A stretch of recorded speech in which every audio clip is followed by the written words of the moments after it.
kita di modul 1.4 yaitu budaya positif. Nah, nanti yang akan saya sampaikan di dalam diseminasi dengan teman-teman di guru SMA 1 Boyolali ini adalah modul 1.1 yaitu berkaitan dengan perspektif pemikiran Edzard Dewantoro. Kemudian yang kedua yaitu tentang nilai dan peran guru penggerak, modul 1.3 yaitu visi guru penggerak, dan modul 1.4 yaitu tentang budaya positif. Nah, pada hari ini, hari Kamis tanggal 5 Januari 2022, diseminasi ini saya laksanakan. Baik, Bapak Ibu yang saya hormati, kita coba mulai dari slide demi slide ini. Di modul 1.1 tentang refleksi filosofis pendidikan nasional Edzard Dewantoro.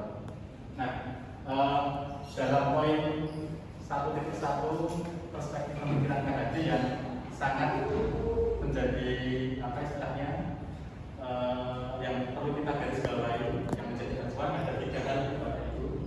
Bahwa pemikiran KHD ini, yang pertama, bahwa pendidikan ini harus memahami kodrat anak, potensi anak, bakat dan minat anak. Bahwa anak-anak setiap lahir di dunia ini pasti memiliki potensi yang berbeda-beda. Mereka punya minat yang sendiri-sendiri dan punya potensi masing-masing.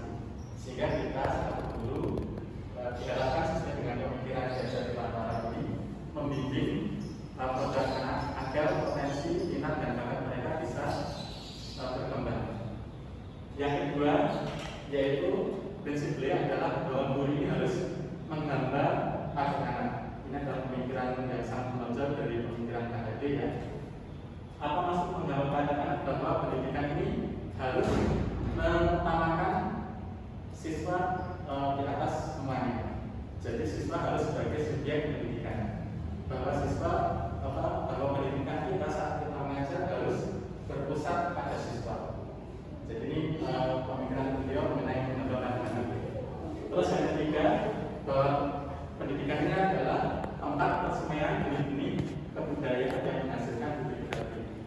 Jadi pemikiran beliau yang ketiga ini, bahwa pendidikan tidak hanya kita mengajar dan transfer knowledge ya, tetapi mengembangkan budi-pekerti mereka. Ada istilahnya olah cipta, rasa, dan rasa. Jadi ini ada 3 hal poin penting di dalam pemikiran Edzard Dewantoro.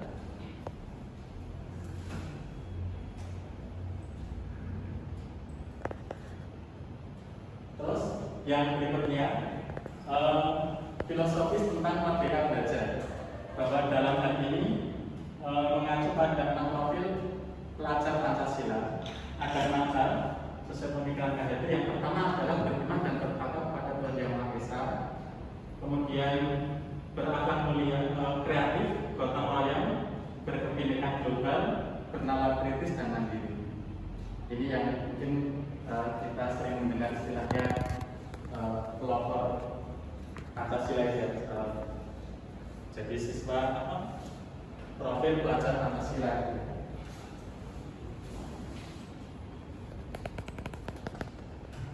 Baik, kalau secara prinsip seperti itu Bapak Ibu, pemikiran Edzard Dewantoro. Kalau kita seringnya mendengar istilahnya dengan sosiologi, yang lagi mengerasa dan tertulis budaya ini yang paling terdengar oleh kita, yang paling kita ingat-ingat. Sementara pemikiran-pemikiran beliau yang lain yang sangat istilahnya sangat monumental, fenomenal berkaitan dengan pemikiran beliau ya tadi, bahwa kita harus menumbuhkan minat dan anak, bakat anak-anak ya. Kemudian juga pendidikan yang berpusat pada siswa. Baik, terus saya lanjutkan di modul 1.2 yaitu nilai dan peran guru penggerak. Nah, di dalam tugas saya di dalam diseminasi ini sebenarnya modul 1.2 dan 1.3 ini sifatnya hanya sunnah. Yang wajib itu nanti di budaya positif itu di modul 1.4. Tetapi walaupun ini sifatnya sunnah, perlu sedikit saya sampaikan berkaitan dengan nilai dan peran guru penggerak ini. Bapak Ibu yang berbahagia, 5 butir peran guru penggerak ini ada 5. Bahwa guru ini sebagai pemimpin pembelajaran. Misalnya kita sudah memahaminya gitu ya. Terus yang kedua, bahwa guru itu menggerakkan komunitas. Yang ketiga, coach bagi guru lain. Yang keempat, kolaborasi antar guru dan kepemimpinan pada murid. Nah, ini bisa kita terapkan, bisa kita aplikasikan di dalam kita kerja sehari-hari. Nah, seperti apa? Mungkin sebagai contoh di dalam peran guru ya, ini sebenarnya tidak hanya guru penggerak, tetapi pada umumnya sebagai guru ini misalnya memimpin pembelajaran ya, dimana ini sebagai contoh sampel saja dari teman kita, misalnya guru yang memimpin diskusi siswa, ini sebagai pemimpin pembelajaran. Kemudian misalnya menggerakkan komunitas praktisi, ini ternyata kita bisa berperan aktif di dalam forum-forum praktisi komunitas, misalnya di forum FGD gitu ya. Terus kalau di forum yang lain mungkin bisa kita lewat seminar dan lain-lainnya. Kemudian pengalaman misalnya saat coach gitu ya. Jadi jelas saja saya akan buat akan menarik gitu ya. Terus mendorong kolaborasi antar guru. Ini juga bisa berkolaborasi. Terus mewujudkan kepemimpinan pada murid lain tadi yang sesuai dengan pemikiran KHD ya, bahwa pendidikan pembelajaran yang kita terapkan berpusat pada siswa dan menjadikan kepemimpinan pada murid. Nah, ini misalnya kita bisa memberikan pembelajaran bahwa anak-anak ini calon-calon pemimpin masa depan ya, yang mana mereka bisa belajar dari diskusi dalam kelompok misalnya.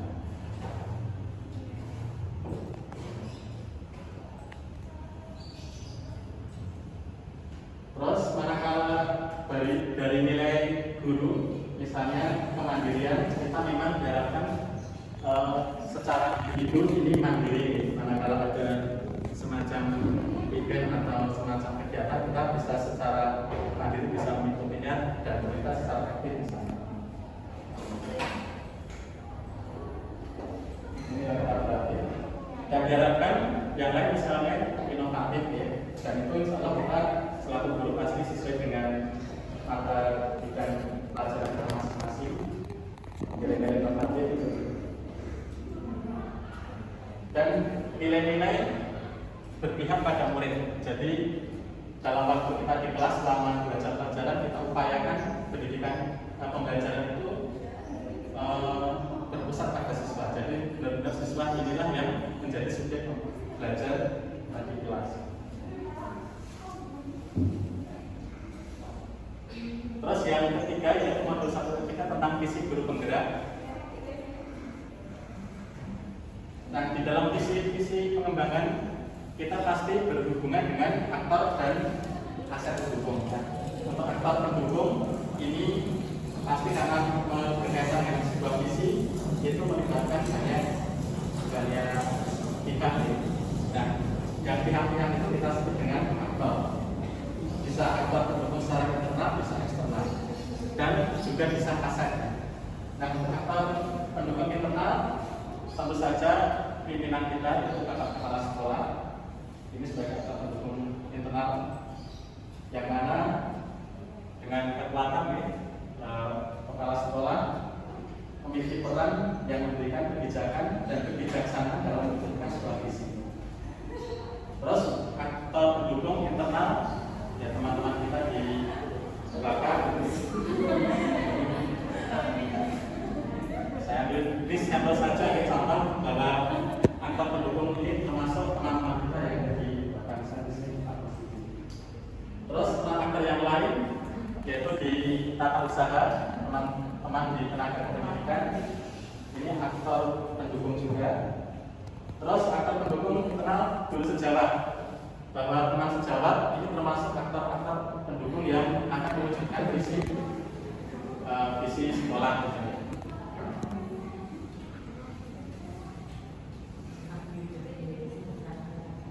Nah, ini bisa kita tabulasikan. Kemudian untuk yang eksternal itu orang tua atau wali murid, yang jelas orang tua atau wali murid ini adalah aktor juga tapi eksternal. Kemudian pemimpin sekolah, alumni, pengawas sekolah, dinas pendidikan dan kebudayaan, termasuk kampus ya, di mana di sekolah kita sering digunakan untuk kolaborasi kaitannya dengan makan mahasiswa PPKN. Ini aktor pendukung eksternal mahasiswa PPKN. Nah, Bapak Ibu, selain aktor adalah aset, di mana untuk mewujudkan visi ini juga perlu didukung sebuah aset-aset pendukung, di mana kita bersyukur di setelah pada umumnya dan khususnya setelah kita di SMA 1 Januari, aset pendukungnya sudah sangat mendukung sekali ya, terhadap visi. Misalnya memiliki infrastruktur seperti lapangan yang luas, kemudian sarana ibadah, laboratorium komputer yang jumlahnya ada 5, sangat kondusif dan mewakili dalam kaitannya dengan pembelajaran yang berkaitan dengan fisika. Kemudian unit kegiatan siswa ini pramuka proses AMR ya, ini juga aset-aset pendukung. Aula, kemudian ruang kelas yang di dalam kelas sudah ada fasilitas yang lengkap mulai dari WiFi, kemudian LCD dan lain-lain. Kemudian WiFi, perpustakaan. Nah, dalam hal ini pemetaan dari aset dan aktor pendukung akan bisa mewujudkan visi sekolah bersama. Yang kita harapkan bahwa salah satunya mewujudkan visi itu adalah siswa yang atau murid ya, murid yang memiliki religiusitas yang tinggi ya, semangat belajar, leadership, kemudian memiliki teknologi atau kemampuan di dalam percakapan teknologi dan berbudaya. Bapak Ibu yang saya hormati, kira-kira itu pengantar berkaitan dengan modul 1.1 sampai 1.3. Nah, ini di dalam disiplinasi yang harus ada di sini adalah budaya positif. Nah, untuk yang budaya positif, untuk yang budaya positif bahwa untuk membangun budaya positif di sini kita berkaitan dengan kontrol Bapak Ibu. Bahwa budaya positif di sini kadang kita itu lebih cenderung budaya positif itu salah satu yang istilahnya erat kaitannya dengan disiplin. Nah, di dalam modul 1.4 yaitu budaya positif kita diberikan semacam teori-teori psikologi, teori kontrol, teori tentang ilusi. Di sini disebut dengan istilahnya ilusi. Ilusi guru mengatur murid. Ini misalnya nih, pada dasarnya kita tidak dapat memaksa murid untuk berbuat sesuatu jika murid tersebut memilih untuk tidak melakukannya. Nah, walaupun tampaknya kita sedang mengontrol perilaku murid, hal ini karena murid tersebut sedang mengizinkan dirinya dikontrol. Saat itu bentuk kontrol guru menjadi kebutuhan dasar yang dipilih murid tersebut. Teori kontrol menyatakan bahwa perilaku memiliki tujuan bahkan terhadap perilaku yang disukai. Bapak Ibu, ini maksudnya bahwa ilusi tentang kita bisa mengontrol murid dengan kita mendisiplinkan dalam tanda kutip ya, itu sebenarnya dalam teori psikologi ternyata tidak demikian. Kadang murid itu takut terhadap kita, tetapi sebenarnya dia terpaksa atau terbebani, atau sebenarnya dalam dirinya dia tidak setuju. Tetapi bagi seorang guru, kalau kita mengatakan A, murid juga menjalankan A, itu merasa seolah-olah bahwa kita itu sudah berhasil. Padahal dalam hal ini sebenarnya tidak. Maka ini disebut dengan semacam ilusi saja. Ilusi mengatur murid. Nah, contoh yang lain, ini misalnya ilusi bahwa kritik membuat orang merasa bersalah dapat merupakan karakter. Ini nanti kita akan lihat di teori motivasi dan teori tentang restitusi. Bahwa kalau di dalam kita menegur anak gitu ya, misalnya biar merasa bersalah, itu pun juga sebenarnya pemberlakuan disiplin yang sebenarnya juga tidak tepat begitu. Ini dikatakan semacam itu. Ilusi bahwa orang dewasa memiliki hak untuk memaksa, ini juga demikian. Nah, dari hal tersebut akan kita awali di dalam modul 1 kita tentang budaya positif. Yang pertama tentang 5 kebutuhan dasar manusia. Ini menurut teori dari Dr. William Glasser. Ada 5 kebutuhan dasar manusia. Menurut beliau ya secara teori ini sudah ada teorinya. Yang pertama bahwa orang itu pasti punya kebutuhan untuk survival. Yang kedua, love and belonging. Yang ketiga, itu freedom. Yang keempat, fun. Dan yang kelima adalah power. Nah, masing-masing ini pasti setiap individu memiliki 5 kebutuhan dasar. Nah, penjelasannya seperti apa? Yang pertama, mengenai love and belonging. Ini cinta dan kasih sayang. Bahwa kita yakin setiap murid, setiap siswa itu mereka punya kebutuhan dasar untuk merasa disayangi.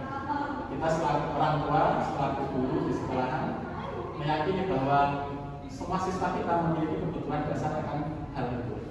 Jadi mereka pasti memiliki kebutuhan ini, merasa diterima kehadirannya, merasa bahwa dia itu berguna, merasa mereka itu disayangi. Karena ini adalah kebutuhan dasar setiap orang.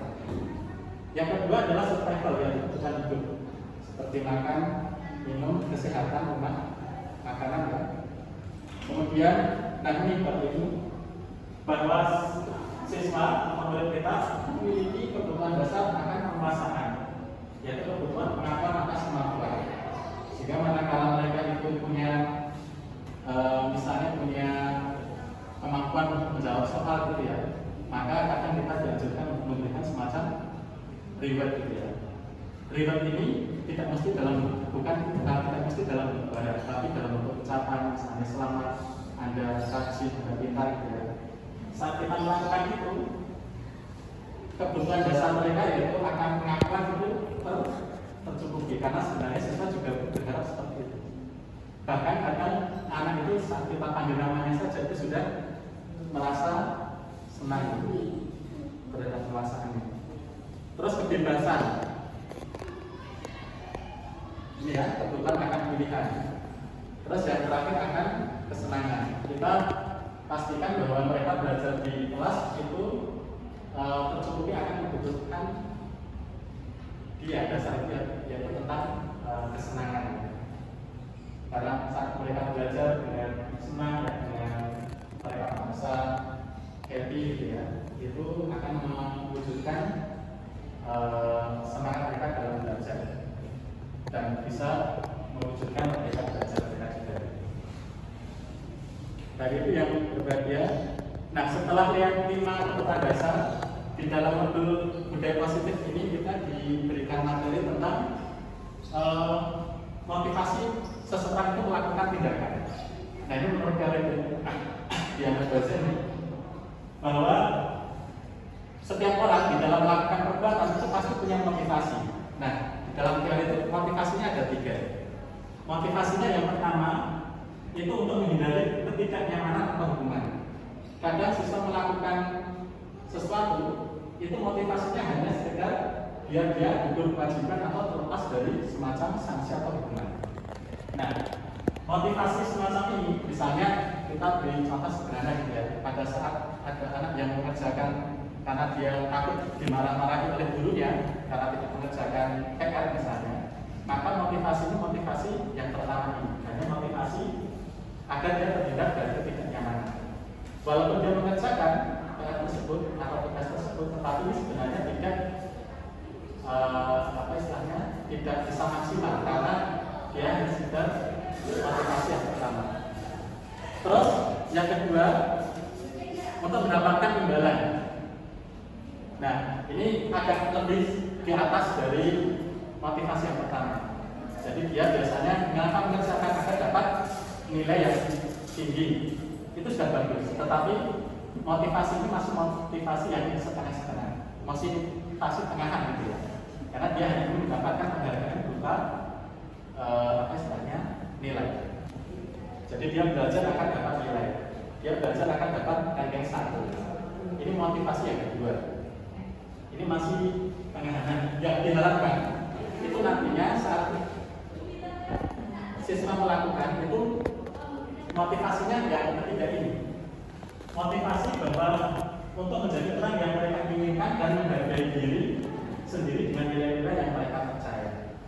Jadi disebut dengan istilahnya motivasi intrinsik. Jadi saat dia melakukan itu memang karena dia ingin melakukan, bukan karena pengaruh luar, bukan karena pengaruh biar gak dimarahi, biar dia dapat nilai baik. Itu bukan motivasi utamanya, tapi motivasinya memang secara sadar karena dia sudah orang dewasa ya, apalagi tingkat SMA, itu motivasi yang muncul dari dalam dirinya sendiri.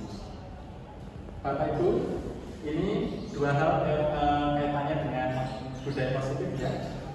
Terus nah yang ketiga setelah kebutuhan dasar manusia, kemudian yang kedua tadi adalah motivasi ya. Terus yang ketiga adalah teori kontrol. Nah inilah ruhnya di dalam pemberlakuan budaya positif di sekolah. Menurut William Glasser dan Adam Dosen, bahwa teori kontrol ini ada 5. Yang pertama adalah menghukum.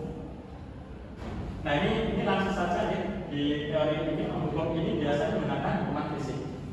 Siswa bisa melakukan tetapi mereka takut karena adanya hukuman. Guru posisi kontrolnya yang pertama ini adalah menghukum. Misalnya dengan kalimat ini, patuhi aturan saya ya, awas kalau mengerjakan kamu saya hukum. Kamu selalu saja yang salah. Selalu, pasti selalu yang terakhir selesai. Nah, kalimat ini bagi kita itu sepertinya baik-baik saja. Tapi bagi siswa itu yang menambah siswa itu dia tersakiti karena dia sebagai objek. Nah, guru yang seperti ini senantiasa percaya hanya ada satu cara agar pembelajaran bisa berhasil dengan cara dia. Belum tahu bahwa ternyata kontrol semacam ini adalah kontrol yang tidak tepat. Nah, walaupun siswa itu bisa melakukan seperti yang diminta oleh guru, tapi kita yakin bahwa dia tetap saja punya hati nurani. Saat dia dikatakan seperti ini sebenarnya dia juga tidak senang. Ini kontrol yang pertama yaitu menghukum. Yang kedua yang agak sedikit di atasnya adalah membuat orang merasa bersalah. Nah ini yang mohon maaf ya, kalau saya sendiri mungkin awalnya juga gini juga. Jadi kontrolnya itu membuat orang merasa bersalah. Ini misalnya kalimat yang sering dipakai ini Bapak Ibu. Nah, aku sangat kecewa sekali. Walaupun itu bahasanya halus, itu murid akan merasa bersalah. Nah, saat murid merasa bersalah, dia akan menjadikan dirinya sebagai pelaku, dan itu sebenarnya kurang baik. Berapa kali Bapak sendiri melakukan ya? Coba kasihan loh, kasihan sama Bapak yang sudah mengajar 2 jam tanpa memperhatikan. Nah, ini kalimat-kalimat yang menjadikan murid merasa bersalah. Ini bisa mengontrol, cari kontrol ini bisa mengontrol siswa, tetapi siswanya nanti dampaknya seperti itu. Di proses ini murid akan memiliki penilaian diri yang buruk. Jadi yang buruk itu siapa? Muridnya, karena dikatakan oleh orang lain, salah satunya mungkin guru juga ya, bahwa dia itu murid yang kurang baik. Nah, saat dia menilai seperti ini, maka dia terjerumus terhadap penilaian diri yang tidak baik juga, merasa tidak berharga dan telah mengecewakan orang-orang yang disayang. Misalnya kalimat, ayo kamu belajar yang lebih baik, kasihan ibumu yang sudah bekerja, sudah memberikan fasilitas seperti itu ya. Terus apa kamu nggak kasihan sama ibumu? Nah, saat kita mengatakan seperti itu, murid juga akan berpikir, oh iya ya. Tapi oh iya ya, itu dia akan menilai diri buruk gitu ya. Nah, ini kontrol yang kedua. Yang ketiga teman. Nah, ini yang mungkin kita juga sesekali pakai ini juga mungkin ya. Kalimatnya, ayo bantulah ini Bapak ya. Ayo ingat, jadi kita memposisikan dengan murid itu seperti teman. Ya sudah kan, tidak apa-apa, nanti itu baru bereskan. Posisi ini sudah agak mending daripada yang tadi, tetapi ini juga belum yang diharapkan. Nah, di dalam menciptakan budaya positif, yang keempat ini monitor, pemantau. Ini mengawasi peraturannya apa yang akan melakukan, sanksi atau konsekuensi apa. Ini kalau kita sebagai pemantau. Nah, untuk yang diharapkan dalam budaya positif di modul 1.4 ini, Bapak Ibu, rekan semuanya, adalah diharapkan selaku guru kita ada di posisi kontrol yang kelima ini, yaitu posisi manajer. Nah, kalimat-kalimatnya menjadikan murid itu nyaman, menjadi murid itu menjadi dia merasa dia tidak bersalah, dia tidak merasa bangga kalau dia disanjung, tetapi dia akan termotivasi secara intensif dan dia secara sadar dalam hal ini dia akan menjadikan dirinya itu sebagai subjek sebenarnya subjek. Nah, kalimat-kalimat yang bisa kita ambil bisa selaku manajer yang diharapkan dalam teori budaya positif ini. Misalnya, apa yang kita yakini? Jika kamu meyakini, apakah kamu bersedia memperbaiki penyakit kalau misalnya dia salah? Jika kamu memperbaiki ini, hal ini menunjukkan apa tentang dirimu? Apa rencana kamu untuk memperbaiki hal ini? Kesimpulannya dalam kita sebagai manajer mengajak murid itu untuk berpikir. Jadi tidak menjustifikasi dia langsung salah itu tidak, tetapi dia berpikir dulu. Kalau misalnya dia berbuat salah itu, dia berpikir, oh ya, apa ya salah saya. Terus keyakinan apa yang sudah saya langgar. Jadi dia berpikir menganalisis. Nah, ini perilaku kontrol dulu yang dilakukan dalam teori. Sekali lagi, ini dalam diseminasi ini teori kontrol yang dilakukan dalam budaya positif adalah guru sebagai manajer.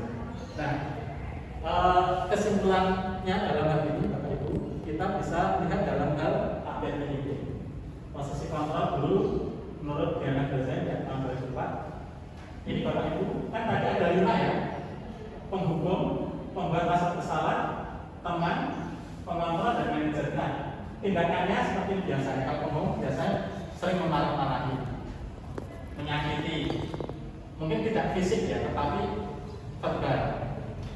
Terus kalau rasa bersalah itu biasanya mendiamkan. Jadi kita mendiamkan murid saja itu sebenarnya sudah ya. Bayangkan kita didiamkan teman saja, apalagi murid kita cekakin padahal dia salah, ya. Terus kita diamkan sudah nggak pernah ditegur, nggak pernah bagaimana perasaan dia. Nah, ini dia pasti akan merasa bersalah dan itu kurang baik. Terus pemahamannya juga bagus. Terus pemahaman cara yang diharapkan bertanya dan membuat kesepakatan buat manajer. Nanti kita tanya, kita dulu terhadap kesalahannya. Kita nggak cuek dengan kesalahannya dan tidak memarah-marahi. Tapi kita bertanya dan menanyakan keyakinan apa yang sudah dia yakin sebenarnya. Nanti kita akan lihat sampel sertifikasi. Kalau perkataannya nanti sudah kita ada itu sampel contohnya. Ini kalau kamu, nah misalnya biasanya nada keras. Kalau merasa bersalah biasanya kasihan orang tua, kasihan bapak sudah ngajar berat-berat kamu nggak mendengarkan, sama kamu ikut-ikut aja misalnya ya. Kalau teman akan dominannya biasanya teman dia masih sudah ingat. Nah, di dalam manajer kita bertanya, apa sebenarnya harapan menang? Kan otomatis dia akan apa? Berpikir. Akibatnya kita coba lihat perbandingannya Bapak Ibu. Akibatnya itu kalau menghukum ini kita perlu hati-hati karena bisa jadi bom waktu. Kalau menurut segi gimana walaupun dia masih terus dia mengikuti perkataan kita karena kita hukum, tapi suatu saat akan jadi bom waktu. Ya, suatu saat mungkin bisa kemudian marah gitu ya, malah kemudian mengintimidasi guru. Terus, nah bayangkan dengan perbandingan yang ini, otomatis dia akan memperbaiki memperbaiki dirinya sendiri. Terus setelah perilakunya ini biasa bentuk perlawanannya. Kalau di sini nggak ada perlawanan, karena dia muncul secara intrinsik dari dirinya. Di sini dia nggak muncul perlawanan negatif, tapi dia muncul kedisiplinan dalam diri. Nah ini yang disebut disiplin. Terus yang ini motivasinya semuanya ekstrinsik. Nah yang diharapkan kalau ini harus ada motivasinya intrinsik. Kalau itu yang bagian. Nah yang terakhir kita akan mencoba menyampaikan di deposito adalah restitusi. Nah restitusi itu apa? Restitusi itu adalah proses menciptakan kondisi bagi murid untuk memperbaiki kesalahan mereka, sehingga mereka bisa kembali pada kelompok mereka dengan karakter yang lebih kuat. Ini menurut yang saya. Jadi setelah dari kontrol yang terakhir adalah restitusi. Nah restitusi itu jelaskannya menciptakan kondisi murid ini dan memperbaiki kesalahan mereka sehingga mereka bisa kembali ke jalan yang benar. Nah restitusi ini kaitannya dengan segitiga yang bisa kita lakukan. Yang pertama, manakala ada murid yang melakukan pelanggaran, ini kita menstabilkan identitas dulu. Jadi jangan langsung dimarah-marahi atau dihukum, tapi distabilkan identitasnya. Ditanya mengapa alasannya misalnya murid pelanggaran aturan tidak pakai sepatu warna hitam misalnya, atau tidak memakai dasi, atau tidak memakai ini, kita stabilkan identitasnya dulu. Terus validasi tindakan, dia pasti punya alasan kenapa dia melakukan itu. Jadi kita nggak bisa kan ya, nggak pakai dasi tiba-tiba menjustifikasi dan melanggar aturan. Bisa jadi dia nggak pakai dasi karena punya alasan tertentu. Misalnya dasinya pelisur atau dasinya rusak gitu ya. Ini namanya validasi. Terus yang tahapan yang ketiga adalah menaikkan keyakinan jelas. Jadi kita kembalikan apa yang kamu yakini, apa yang sudah kita yakini bersama tentang peraturan itu. Nah saat kita tanya seperti itu, otomatis murid akan berpikir gitu ya. Nah, Bapak Ibu, ini ada kasus tapi akan kita lihat langsung di video saja ya. Nah ini langsung saja yang kesini ya. Ini kalau misalnya ada siswa yang tidak pakai sepatu sesuai dengan tata sekolah. Saat kita jadi seorang manajer dalam posisi kontrol sebagai manajer, ini yang pertama bisa kita menstabilkan identitas murid. Misalnya, ada apa Mbak? Kenapa terburu-buru? Apakah ada masalah di dalam apa? Jadi, apakah ada masalah Mbak? Jadi kita tidak langsung fokus pada sepatunya gitu, tapi kita menanyakan apakah ada masalah. Otomatis dia sebenarnya harus akan dia berpikir dia sebenarnya salah. Jadi kita kembalikan pada dia berpikir salah, tapi tidak harus kita mengatakan kamu salah, tapi dia berpikir sendiri bahwa dia salah tanpa kita harus mengatakan itu. Justru ini apa yang bisa saya bantu? Jadi posisi kontrol sebagai manajer apa yang bisa saya bantu? Otomatis kalau seperti ini menstabilkan identitas murid itu langsung dia akan tenang gitu ya. Jadi dia tenang, walaupun salah tenang dulu. Dia tenang dulu, identitasnya kita stabilkan. Nah barulah kalau kita sudah selesai, kita ke validasi tindakan. Ini contohnya Kak Sabrina tentu mengetahui peraturan lapangan sepatu kesehatan dengan seperti itu dia gitu. Kak Sabrina sudah mengetahui konsekuensi sesuai yang kita gunakan sepatu anak itu ya. Ini kira-kira sebagai gimana? Tidak ya? Kan cuma bertanya, misalnya itu jangan minta konsekuensinya. Kan kita nggak ngatain konsekuensinya kamu harus pulang, atau kamu harus berdiri di depan kelas, atau kamu harus lari di lapangan. Kan enggak? Ya, cuma minta konsekuensinya. Ya dia jawabnya tidak saja. Padahal dia itu kan dia sudah tahu sebenarnya apa konsekuensi ini. Terus menanyakan keyakinan. Nah, yang terakhir itu apa rencana kamu untuk hari ini? Kan dia akan berpikir. Misalnya logikanya jawabannya anak ya memang bapak itu saya mengambil kesalahan dan saya sudah melanggar keyakinan, saya tidak akan mengulangi lagi dan saya siap konsekuensi. Berarti itu motivasi dari dalam diri tanpa kita harus mendidik itu. Ini posisi sebagai seorang manajer. Nah yang terakhir waktu itu kita coba contoh karena ini memang dalam penugasan kami.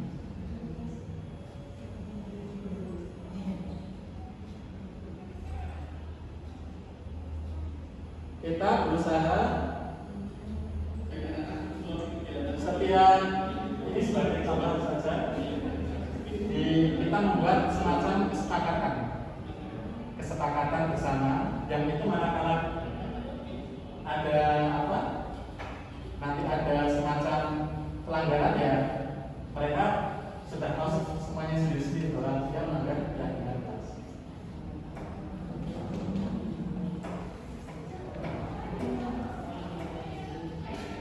Nah ini kelas sebagai contoh untuk yang kelas 10 kita membuat kesepakatan kelas yang nantinya akan menjadi sebuah keyakinan kelas.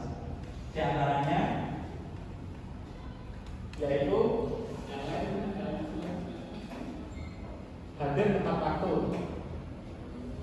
Jadi yang mengusulkan ya mereka sendiri.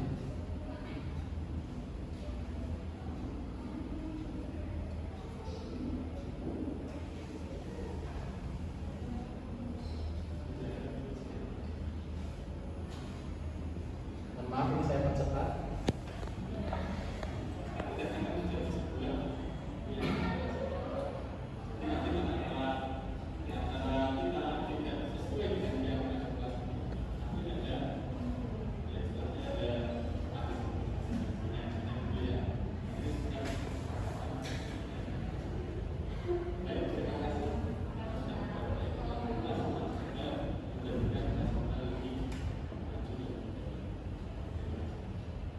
Ini contoh budaya positif yang bisa kita terapkan di kelas. Ada keyakinan kelas yang ini sebenarnya tidak sebanyak-banyak, mungkin hanya 5 atau 6 gitu ya. Yang mana secara umum kelas itu meyakini seperti apa? Misalnya datang harus tepat waktu, misalnya gitu ya. Terus mengumpulkan tugas tepat pada waktunya, kemudian mengikuti tata tertib sekolah. Nah, keyakinan kelas itu dibuat dan disepakati bersama-sama dalam kelas tersebut. Nah, kadang-kala nanti ada pelanggaran, misalnya ada contoh pelanggaran.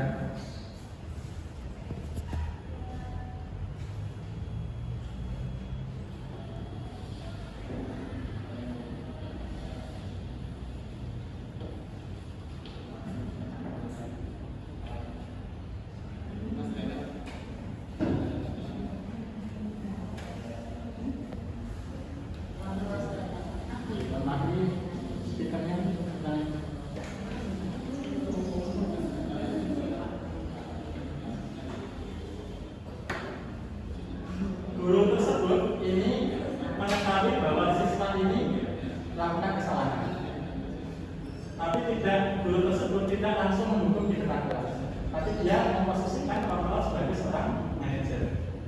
Jadi kembali meyakini, menanyakan terhadap keyakinan kelas. Jadi dia mengenai tidak pakai dasi dan datang ke tempat waktu. Tadi keyakinan kelas padahal ada 7 butir yang seperti tersebut tadi harus tepat waktu seperti itu. Nah, lagi kalau bisa dikelas kalau dia salah, harus kita simpulkan kesalahannya secara otomatis harga dirinya down, dan itu tidak diharapkan sebenarnya dalam pendidikan kita.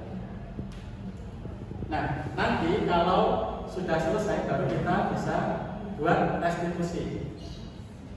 Nah, restitusinya seperti ini.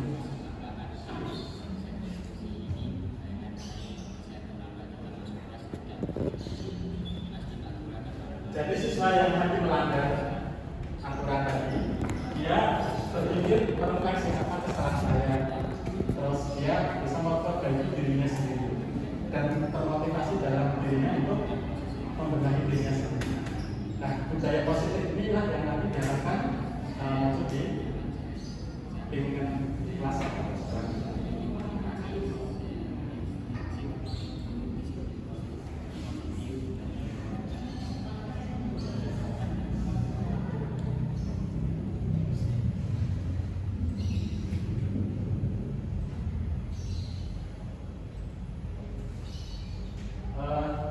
Baik teman-teman semuanya, hampir 30 menit kan tadi sudah kita sampaikan diseminasi kaitannya dengan budaya positif. Dan terima kasih sudah sekali lagi hadir di sini. Kita akhiri. Assalamualaikum warahmatullahi wabarakatuh.